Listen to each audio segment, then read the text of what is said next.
अब रिकॉर्ड हो रही है। हाँ रिकॉर्डिंग। नमो नमः मित्राणि, चंद्रा क्लासेस प्रयागराजे सर्वेषां छात्राणां स्वागतम् अस्ति। सभी छात्रों का स्वागत है चंद्रा क्लासेस प्रयागराज में।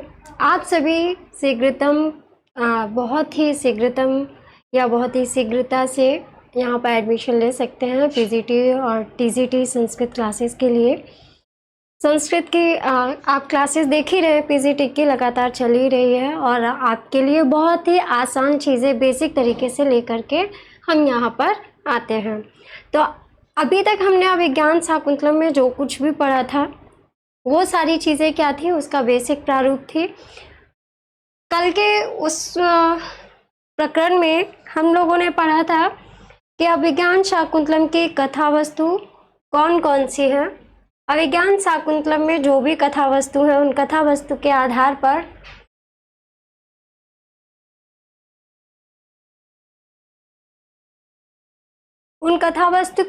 पर हमने जाना था कि उनका विभाग कौन कौन सा होता है।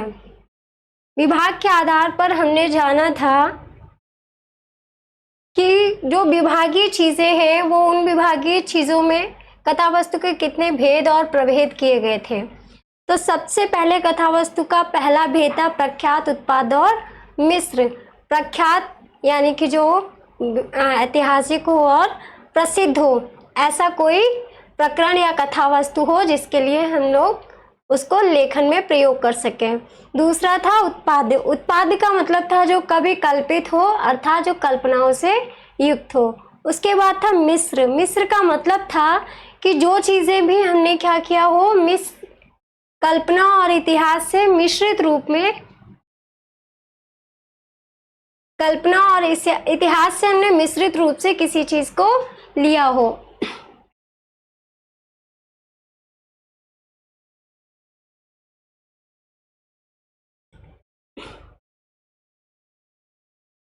तो आप देखेंगे हम फिर उसका भेद और प्रभेद हुआ था कथा वस्तु के आधार पर। कथा वस्तु के आधार पर अन्य भेद हुए थे। अन्य भेद हुए थे जिसमें हमारा अन्य भेद क्या था, आधिकारिक और प्रासंगिक। आधिकारिक और दूसरा था प्रासंगिक। फिर इस प्रासंगिक के दो भेद हुए थे, पताका, प्रकृति। तो ये कथा वस्तु के अन्य दो भेद हो गए थे। किस आधार पर, जब हम कथा वस्तु को किसी भी तरीके से लेखन का प्रयोग करते हैं उसी के ये भेद प्रभेद थे। फिर हमने देखा था कि जो कथा वस्तु का संवाद के अनुसार क्या क्या होता है। तो संवाद के अनुसार कथा वस्तु के भेद होते हैं सर्वश्राव्य,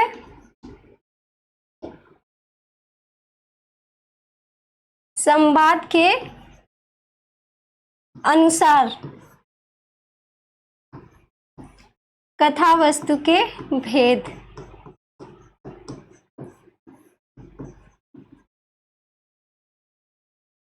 संवाद के अनुसार पहला क्या था, सर्वश्राव्य।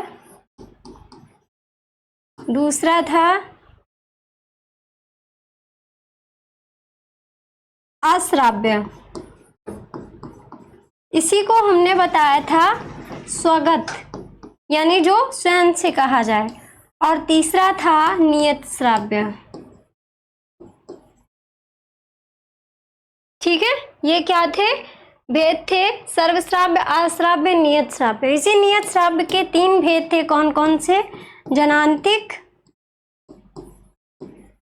दूसरा था अपवारित और तीसरा था आकाश भाषित।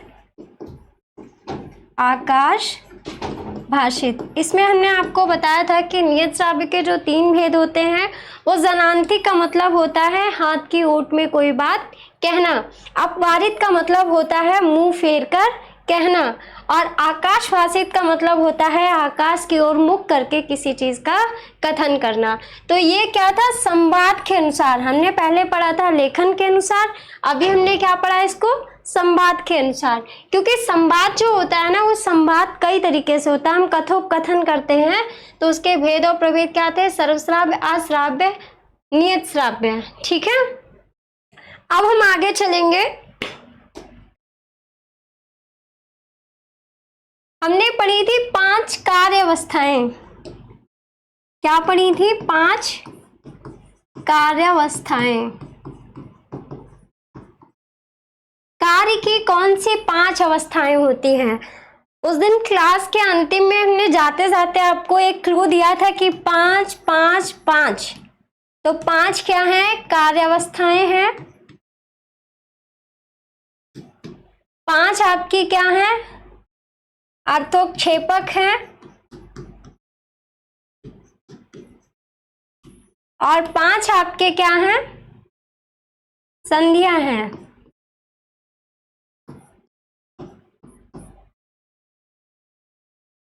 और 5 ही आपकी क्या हैं, अर्थ प्रकृतियां। ये सबकी संख्या कितनी है, सबकी संख्या 5 5 है। ये अर्थोक्षेपक की अगर हम बात करें तो वहां क्या था, कथा वस्तु। थोड़ा सा हम लोग बैक में एक बार फ्लैश डालेंगे।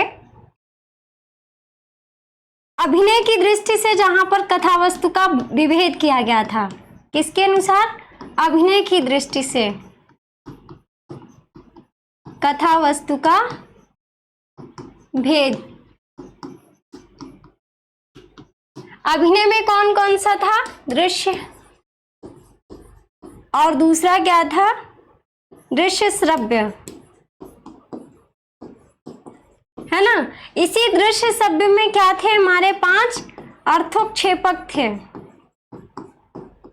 अर्थोक्षेपक 5 थे, और उन 5 की संख्या क्या थी, हमने आपको बताया था कि पहला क्या था, विष्कंभक, दूसरा प्रवेशक, तीसरा चूलिका, विष्कंभक, प्रवेशक, चूलिका, चौथा आपका था अंकावतार, सॉरी अंकास्य,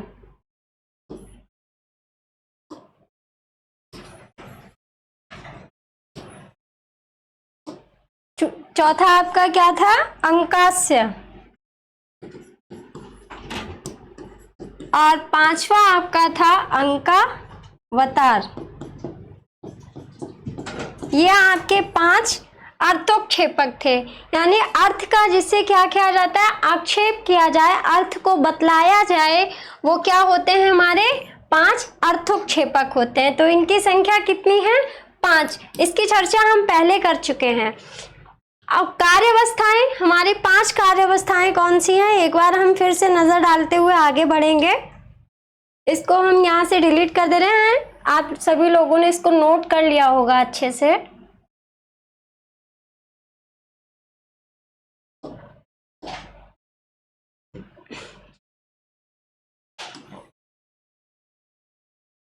पांच कार्यावस्थाएं हमने आपसे कहा था, कार्य की क्या होती हैं, अवस्थाएं होती हैं। किसी भी कार्य को जब हम करने का प्रयास करते हैं या कार्य को करने के लिए हम अपनी कोई योजना बनाते हैं तो उसमें हमें 5 उपादानों की आवश्यकता होती है।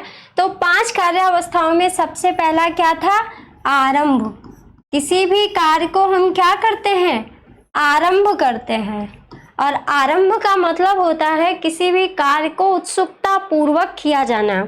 जैसे आप सभी लोगों ने जब पीजीटी एग्ज़ाम के बारे में सुना होगा, आपके मन में भी उत्सुकता हुई होगी, I am also a post graduation. तो हम भी पोस्ट ग्रेजुएशन कर चुके हैं, एमए कर चुके हैं, हम भी पीजीटी में अप्लाई कर सकते हैं। फिर आपने क्या किया होगा, सिलेबस उठाया होगा, उस सिलेबस में देखा होगा कि पुस्तकें कितनी हैं, कितना बड़ा सिलेबस है, वो सारी चीज़ें आपने देखी। वो क्या थी, आपके मन की उत्सुकता थी। और उस उत्सुकता के लिए आपने क्या किया, पूरा सिलेबस, पूरी बुक्स आपने देखी कि हम इसमें अपना कितना बेटर कर सकते हैं। तो ये क्या था, आपका आरंभ था, है ना। आपने क्या किया, एक कार्य को करने का जो प्रयास था वो आरंभ कर दिया। हमने आपको यहीं पर एक चीज और बताई थी कि आरंभ और प्रारंभ दोनों में फर्क होता है। कई लोग कहते हैं कि हम कार्य प्रारंभ करने जा रहे हैं, दैट्स रॉन्ग। आरंभ और प्रारंभ में सिर्फ इतना अंतर है कि आरंभ का मतलब होता है कार्य को बिल्कुल नए सिरे से शुरू करना, यानी कार्य जब भी हम शुरू करते हैं तो एकदम नया हो, एकदम मतलब बिल्कुल स्टार्टिंग से स्टार्ट किया जाए। और जो प्रारंभ होता है, प्रारंभ का मतलब होता है रुके हुए कार्य को पुनः शुरू करना, वो क्या है, प्रारंभ है। तो ये आरंभ और प्रारंभ में अंतर है कि हम किसी रुके हुए कार्य को या बीच में छोड़े गए कार्य को पूरा करने की कोशिश करते हैं, वो क्या है, प्रारंभ है। ठीक है, तो पहली हमारी जो कार्यावस्था थी वो क्या थी, आरंभ, और दूसरी हमारी जो कार्यावस्था है वो क्या है, यत्न। आरंभ यत्न दूसरी है। यत्न का मतलब है किसी भी कार्य को करने का कठिन प्रयास करना, कठिन परिश्रम करना। जब आप पीजीडी में फॉर्म डाल दिए होंगे तो अब आप क्या कर रहे हैं, आप यत्न कर रहे हैं, आप प्रयास कर रहे हैं पूरे सिलेबस को पढ़ने का, पूरे सिलेबस को जो भी मोस्ट इम्पॉर्टेंट टॉपिक्स हैं उनको क्लियर करने का आप क्या कर रहे हैं, पूरे जोर शोर से यत्न कर रहे हैं। ठीक है, तो आरंभ हो गया, यत्न हो गया, अब है आपका प्राप्त्याशा।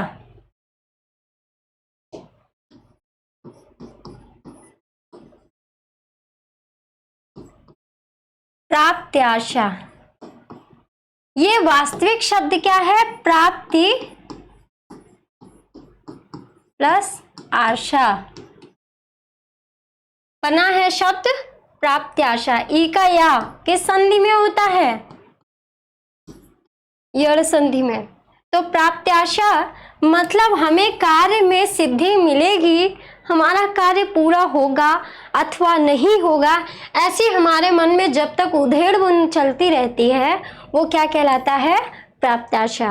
आप क्या करते हैं, आप जब कार्य को करने की कोशिश करते हैं तो आपके मन में एक छोटा सा डर होता है कि मेरा कार्य पूरा होगा या नहीं होगा, हम कर पाएंगे या नहीं कर पाएंगे, ये क्या है, प्राप्त्याशा है।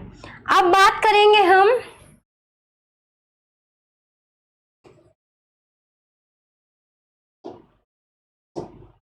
चौथे पॉइंट की। आपका चौथा पॉइंट है नियताप्ति। नियताप्ति नियताप्ति का मतलब होता है जब आप उस कार्य को लेकर के निश्चित हो जाते हैं कि अब ये कार्य पूरा हो जाएगा और इसके पूरा होने के ठीक पश्चात ही मेरे जो कार्य की सिद्धि होनी है वो हो जाएगी। क्यों आपको ऐसी कोई भी चीज़ होती है वो आपको निश्चित तौर पे यकीन होने लगता है कि हम इस कार्य को कर ले जाएंगे, क्योंकि जब तक हमारे कार्य में कोई विघ्न रहता है तो वो विघ्न क्या करता है, हमारे मन में भय उत्पन्न करता है, डर उत्पन्न करता है। लेकिन जब कोई विघ्न दूर हो जाता है तो वो क्या कहलाता है, नियताप्ति कहलाता है। यानी विघ्न के हटते ही आपके कार्य की सिद्धि के 110% चांसेस हो जाते हैं। ठीक है, तो वो आपका क्या है, नियताप्ति। और पांचवा है आपका फलागम। फलागम का मतलब है फल का आगम, यानी जब आपके सारी विघ्न बाधाएं हट गई, आपके सारे प्रयास संपूर्ण हो गए, पूर्ण हो गए, तो आपको फल की प्राप्ति हो गई। ये क्या है, फलागम। ठीक है, तो ये हमारी थी 5 कार्य अवस्थाएं।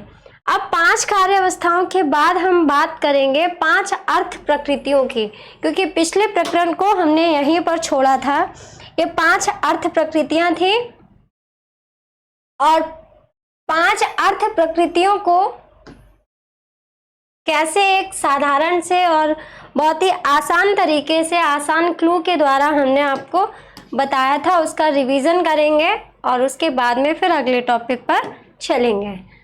5 अर्थ प्रकृतियां।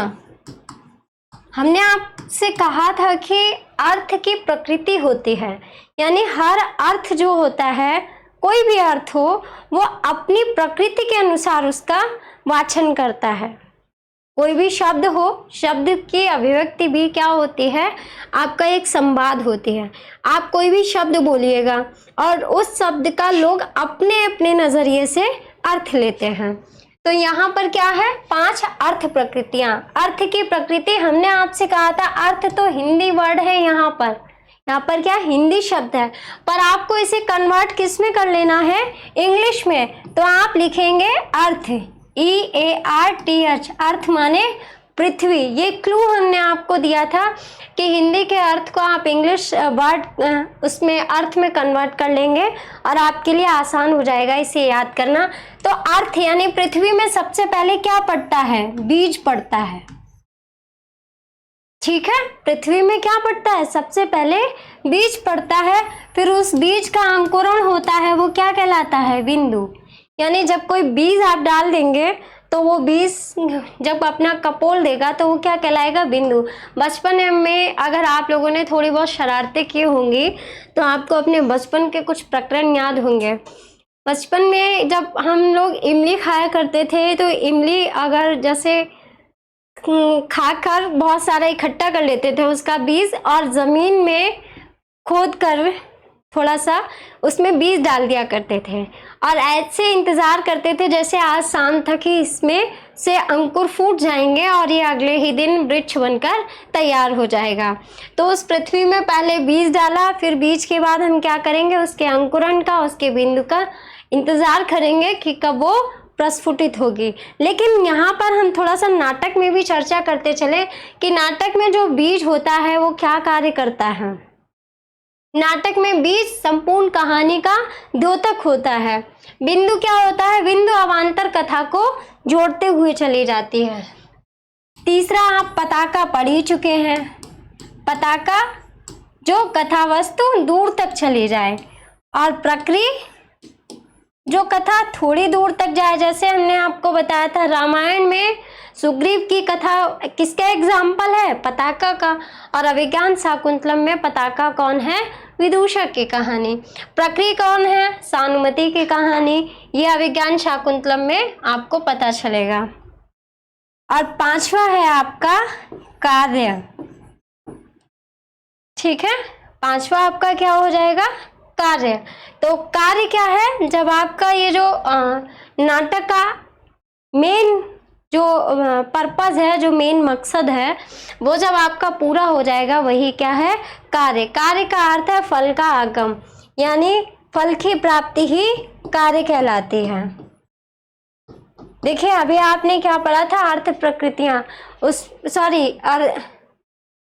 5 कार्यावस्थाएं, उसमें क्या था, फलागम था। वही फलागम क्या है, कार्य है, बस इधर से उधर, उधर से इधर करना है थोड़ा सा। अगर आप एक बार समझ लेंगे तो इसमें आपको कोई कंफ्यूजन नहीं होगा। तो ये हमारी थी 5 अर्थ प्रकृतियां, बीज, बिंदु, पताका, प्रक्रिया और कार्य। अब हम बात करेंगे संधियों की। नाटक में कितनी संधियों का प्रयोग होता है और नाटक में संधियों के नाम क्या क्या हैं, तो हम जानेंगे कि नाटक में 5 संधि कौन कौन सी हैं।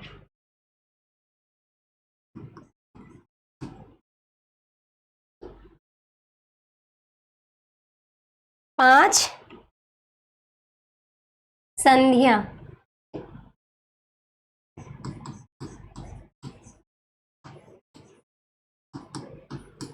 ठीक है, देखिए नाटक में संधि जो होती हैं वो संधि का निर्माण तब होता है जब 5 जो आपकी अर्थ प्रकृतियां हैं और 5 आपकी कार्यावस्थाएं हैं, ये सारी की सारी जाकर के जब मिल जाती हैं। कहाँ, जब ये जाकर के मिल जाती हैं, आपकी कार्यावस्थाएं और अर्थ प्रकृतियां दोनों मिलकर के एक प्रारूप बनाती हैं जिसे पंच संधि का नाम दिया जाता है। और वो पंच संधि कौन सी हैं, हम उस पर चर्चा कर लेते हैं। सबसे पहले है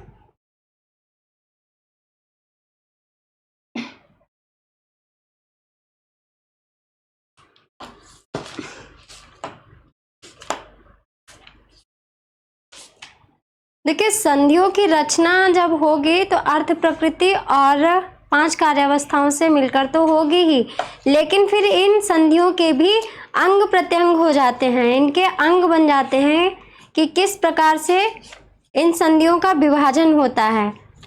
उन संधियों का विभाजन होने के बाद ही उसमें से जैसे 12 13 और 14 इस प्रकार से संधियों के अंग प्रत्यंगों का विभाजन हो जाता है। तो आपकी 5 अर्थ प्रकृतियां और 5 अवस्थाएं जो कार्यावस्थाएं हैं वो मिलकर के क्या करती हैं, आपकी संधि बनाती है। तो सबसे पहली संधि है आपकी मुख संधि और दूसरी आपकी कौन सी है, प्रतिमुख संधि। ठीक है, मुख संधि, प्रतिमुख संधि और तीसरी है आपकी गर्भ संधि।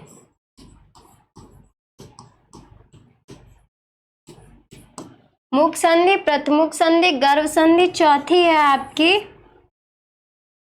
विमर्श संधि। और इसी विमर्श संधि को एक और नाम दिया जाता है अवमर्श संधि, विमर्श या अवमर्श। और पांचवी है आपकी उपसंहृति अथवा निर्वहन संधि। ठीक है, ये आपकी क्या है, 5 अवस्थाएं हैं। यहाँ आपसे एक प्रश्न पूछा जा सकता है कि संधियों का निर्माण किससे होता है। तो संधियों का निर्माण होता है 5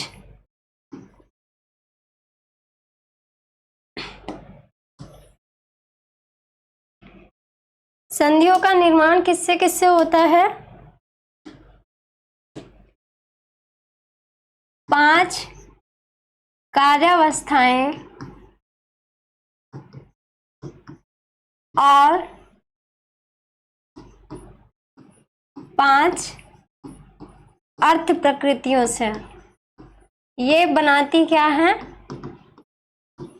संधि। तो जब सब दोनों की संख्या कितनी है, 5 है, तो संधियों की निर्माण भी कितना होगा, 5। नहीं तो आप कहने लगेंगे कि मैम 5 कार्यावस्थाएं हैं, 5 अर्थ प्रकृतियां हैं, तो इक्वल टू संधि कितनी होनी चाहिए थी, 10। नहीं, क्योंकि 5 जो आपकी कार्यावस्थाएं हैं वो एक आपकी अर्थ प्रकृति से मिलती है और एक संधि का निर्माण करती है। तो जैसे आरंभ मिलेगी, आरंभ जाकर के किससे मिलेगी, बीज से मिलेगी, तो आपकी संधि क्या बनेगी, मुख बनेगी। तो पहला पहले से मिलकर पहले को निर्माण करता है। ठीक है, तो मुख, प्रतिमुख, गर्भ, विमर्श या अवमर्श संधि और 5वीं है आपकी उपसंहृति और निर्वहन संधि। ये आपकी 5 संधियां हैं और ये सभी क्वेश्चन आपने अब तक जो क्लासेस में पढ़े हैं वो क्या है, BVIMP। BVIMP का मतलब वेरी वेरी इम्पोर्टेंट। बहुत ही आसान तरीके से हमने आपको यहाँ पर समझाया है और इतने आसान तरीके से आपको मुझे नहीं लगता है कि अभी तक के किसी भी क्लासेस में मिला होगा, इतने छोटे छोटे क्लू के माध्यम से कि आप इसको आसानी से पकड़ लें। अब हम बात करेंगे अभिज्ञान शाकुंतलम के मंगलाचरण की, क्योंकि हमें जो बेसिक चीज़ें अभिज्ञान शाकुंतलम की पढ़नी थी वो हमने यहाँ पर कवर कर ली। आज हम बात करेंगे मंगलाचरण की। देखिए, हर का जो ग्रंथ होता है ना, कोई भी ग्रंथ आप ले लीजिएगा, इस पूरे संस्कृत साहित्य में आप किसी भी ग्रंथ को उठा करके देखिएगा, हर एक ग्रंथ में किसी न किसी का मंगलाचरण किया जाता है। और आप संस्कृत का ही क्यों, हिंदी का भी ले लीजिए, हिंदी के भी सभी ग्रंथों में क्या किया जाता है, मंगलाचरण किया जाता है। सबसे पहले ये जानते हैं कि व्हाट इज द मंगलाचरण। ये मंगलाचरण क्या है, आखिर मंगलाचरण क्यों किया जाता है, ये क्या है। तो इसी शब्द को हम तोड़ लें अगर, तो हो गया मंगल आचरण। क्या हुआ, मंगल आचरण बनता है मंगलाचरण।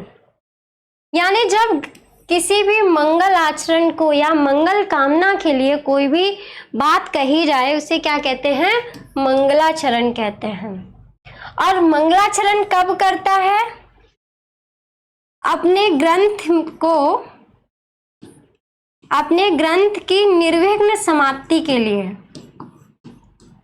निर्विघ्न समाप्ति के लिए कौन करता है? ग्रंथकार। ग्रंथकार करेगा, नाटककार करेगा, साहित्यकार करेगा, रचनाकार करेगा, आप चाहें जो भी नाम ले लें, लेकिन वो क्या करेगा? जब अपने ग्रंथ को लिखेगा तो अपने ग्रंथ की निर्विघ्न समाप्ति, यानी उसके ग्रंथ रचना में किसी प्रकार की कोई दिक्कत ना आए, कोई भी समस्या ना आए, इसके लिए वो क्या करता है? मंगलाचरण करता है। वो मंगलाचरण करके ईश्वर से प्रार्थना करता है कि हमारा ग्रंथ बिना किसी विघ्न के पूरा हो जाए। जैसे अगर आपने कभी रामचरितमानस को पढ़ा हो, तो रामचरितमानस को जब तुलसीदास जी लिख रहे थे तो उनके जो लेखन में कई प्रकार की बाधाएं आई थी। बाबरी मस्जिद कांड भी हो गया था और अयोध्या मंदिर के ऊपर बैठकर वो लिखा करते थे। वहीं के मंदिर पे जब आप पढ़ेंगे हिंदी का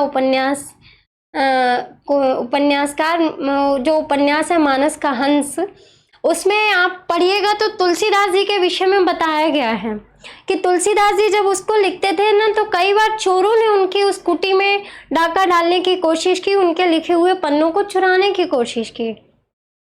तो ऐसे कई विघ्न आए और एक हनुमान जी ने, मतलब एक बंदर ने, किसी पीपल के वृक्ष पर, उनकी कुटी के ऊपर बंदर रहता था, उस बंदर ने क्या किया कि उस चोर को भगा दिया डरा करके, तो उनके ग्रंथ के कुछ पन्ने बच गए थे। तो रामचरितमानस को जब लिख रहे थे तो ऐसे विभिन्न प्रकार के विघ्नों के बीच में उन्होंने अपने ग्रंथ को पूर्ण किया। और आप देखिएगा जो आपका रामचरितमानस है या संस्कृत की रामायण ले लीजिएगा, प्रत्येक जो सर्ग हैं या प्रत्येक जो कांड हैं उनके स्टार्टिंग में ही मंगलाचरण किया गया है। ठीक है, तो अब कोई भी ग्रंथकार अपने ग्रंथ की जब निर्विघ्न समाप्ति के लिए कामना करेगा, कोई कथन करेगा, तो उसको हम क्या कहेंगे? मंगलाचरण। ये भी BBIMP है, कुछ नहीं पूछते हैं तो सिर्फ यही पूछ लेंगे कि मंगलाचरण क्यों किया जाता है या ग्रंथ की निर्विघ्न समाप्ति के लिए क्या किया जाता है, तो आंसर क्या होगा? मंगलाचरण। देखिए, क्वेश्चन को आप ना वन साइडेड मत देखिएगा, क्वेश्चन को 4 साइडेड देखिएगा। कभी भी कोई प्रश्न अकेला नहीं होता, वो अपने साथ कई और प्रश्न बना के रखता है। आप चाहे मंगलाचरण से प्रश्न करिए तो भी आपका आंसर वही होना है, और जब आप इधर से करेंगे कि निर्विघ्न समाप्ति के लिए क्या किया जाता है, तो आपको क्या होगा? यहाँ पर बताना होगा कि ग्रंथ की निर्विघ्न समाप्ति के लिए मंगलाचरण किया जाता है। ठीक है, अब मंगलाचरण कितने प्रकार का होता है?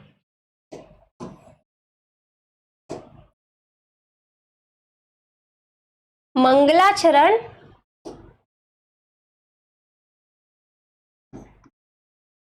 मंगलाचरण 3 प्रकार का होता है।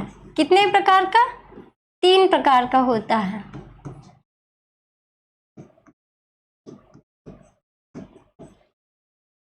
अब आपके मन में एक चीज चल रही होगी, एक सवाल चल रहा होगा कि मंगलाचरण कब से प्रकारों में बट गया। जी हाँ, मंगलाचरण के भी प्रकार होते हैं। और मंगलाचरण के कितने प्रकार होते हैं? 3 प्रकार होते हैं। और कहाँ कहाँ पाए जाते हैं? 3 स्थानों पर पाए जाते हैं। कहाँ कहाँ पाए जाते हैं? 3 स्थानों पर पाए जाते हैं।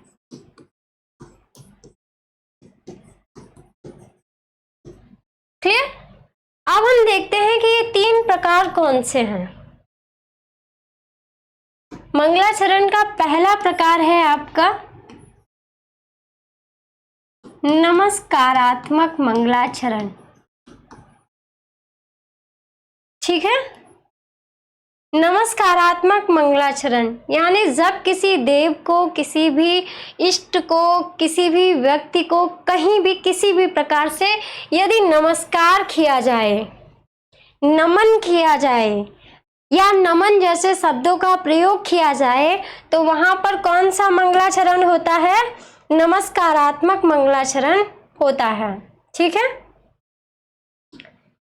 नंबर 2 हो गया आपका आशीर्वादात्मक। आशीर्वादात्मक यानी आशीर्वाद युक्त कोई मंगलाचरण होगा तो वहाँ पर हम क्या करेंगे, आशीर्वादात्मक मंगलाचरण कहेंगे।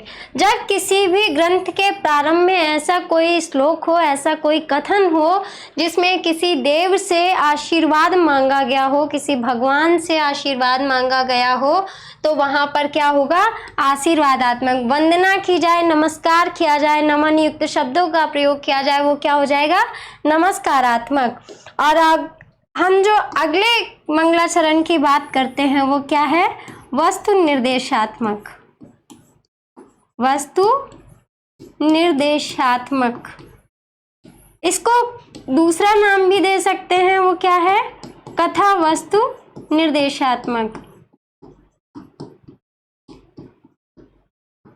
ठीक है, वस्तु निर्देशात्मक या कथा वस्तु निर्देशात्मक, ऐसा कोई मंगलाचरण जिसमें कथा वस्तु का क्या किया गया हो, निर्देश किया गया हो। यानी कि पहले ही श्लोक में हमको ये पता चल रहा है कि आगे की कहानी क्या है, ग्रंथ के आरंभ में ही हमको ये पता चल जाना है कि इसका आगे घटनाक्रम क्या होगा, वो क्या कहलाते हैं, कथा वस्तु निर्देशात्मक मंगलाचरण कहलाते हैं अथवा वस्तु निर्देशात्मक मंगलाचरण कहलाते हैं। तो ये तो हो गए मंगलाचरण के 3 प्रकार, नमस्कारात्मक, आशीर्वादात्मक, वस्तु निर्देशात्मक या कथा वस्तु निर्देशात्मक। अब किस ग्रंथ में कैसे कैसे मंगलाचरणों का प्रयोग हुआ है इसकी चर्चा हम करेंगे कल, और ग्रंथ में मंगलाचरण किन किन स्थानों पर पाए जाते हैं इसकी भी विस्तृत चर्चा हम कल करेंगे। तब तक आप लोग इसको अच्छे से रिवीजन करिएगा, क्योंकि ये बहुत ही आसान चीज़ है, आसान तरीके से बताई गई है। आप 1 से 2 बार में अगर इसको देख लेंगे तो मुझे नहीं लगता है कि आपको कभी भी रटने की आवश्यकता पड़ेगी। सिर्फ समझ लीजिए और समझने के बाद इसको लाइफ टाइम वैलिडिटी के साथ में आपको याद हो जानी है। ठीक है, तो आप सब इसको एकदम अच्छी तरीके से रिवीजन करिए, और जैसे ही आपका रिवीजन हो जाता है तो आप ये मान के चलिए कि आपको ये याद हो गया।